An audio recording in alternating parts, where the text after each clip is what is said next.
Kasus pengeroyokan yang menimpa Untung Riyanto, pengusaha di Depok menjadi perhatian publik. Kuasa hukum korban heran hingga kini dalangnya masih bebas berkeliaran. Kasus pengeroyokan brutal berlangsung pada tanggal 15 Januari tahun 2025. Meski diduga ada sekitar puluhan pelaku yang terlibat, petugas baru menangkap satu orang pelaku. Selain mengalami pergeseran tulang rahang, korban juga mengalami trauma yang mendalam akibat kejadian ini.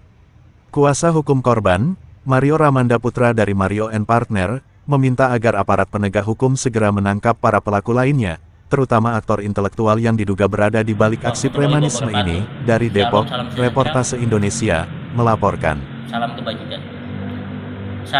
Perkenalkan saya dari Mario & Partner, kuasa hukum daripada korban pengeroyokan dan premanisme di Tanah Beji Baru, Kota Depok, pada tanggal 15 Januari 2025. Saat ini kami ingin menerangkan dan meminta keadilan kepada aparat-aparat penegak hukum yang terlibat dalam penanganan perkara ini, agar terlihat lebih netral, transparan, mengenai keadilan bagi klien kami, Bapak Untung Riyanto, yang berdasarkan hasil visum dan CT scan di rumah sakit, dan yang sudah dikirim kepada buktinya kepada penyidik kepolisian Polres Metro Depok yang menangani perkara ini, agar secepatnya ditangkap para pelaku pengeroyokan dan premanisme ini, karena meresahkan bagi masyarakat dan penindakan hukum di negeri ini.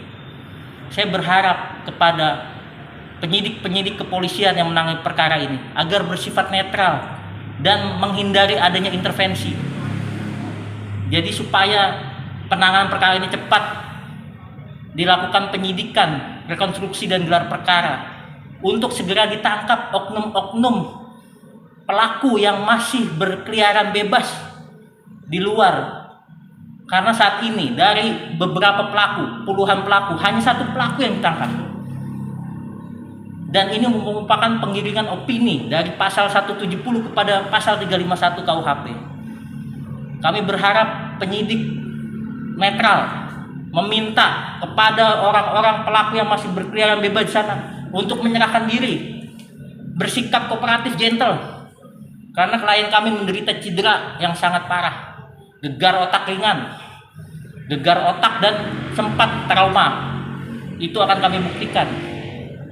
Saya menyampaikan agar hal ini kepada Bapak Kapolda Metro Jaya, Irjen Karyoto, kepada Bapak Kapolri Listio Sigit, salam presisi, dan kepada Ketua saya Bapak Oto Hasibuan sebagai Wakil Menteri Hukum dan HAM untuk membantu kasus ini lebih terang benderang agar bersikap netral.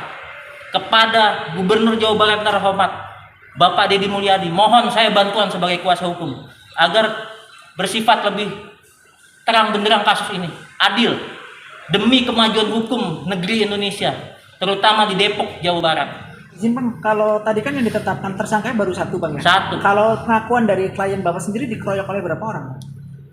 Dikeroyok itu oleh puluhan orang. Boleh dibilang sekitar 20, tetapi ada oknum-oknum intelektual di sini. Ada 3 oknum intelektual sebagai pesuruh yang sekarang sedang ditahan. Tidak adil. Beliau hanya bertanggung jawab sendiri. Keadilan itu harus bersifat substantif, bersifat yang adil. Jadi jangan hanya satu gitu. Kalau informasi yang Abang dapat dari pihak kepolisian, kenapa cuma satu yang ditetapkan sebagai tersangka, Bang? Karena saya nggak tahu ya, saya patut diduga ini adanya intervensi, adanya kepentingan, konflik of interest. Jadi pihak O yang sedang ditahan ini mengaku bahwa dia hanya melakukan pemukulan seorang diri, padahal bukti CCTV dan saksi menerangkan bahwa oknum intelektual ini yang menyuruh berkeliling area lingkungan ini, TKP, dia yang menyuruh, mengarahkan sebagai sutradara untuk melakukan pemukulan. Saya sudah konfirmasi bahwa hanya satu saksi tidak cukup, padahal izin saksi banyak saat itu, karyawan-karyawan tempat usaha klien kami.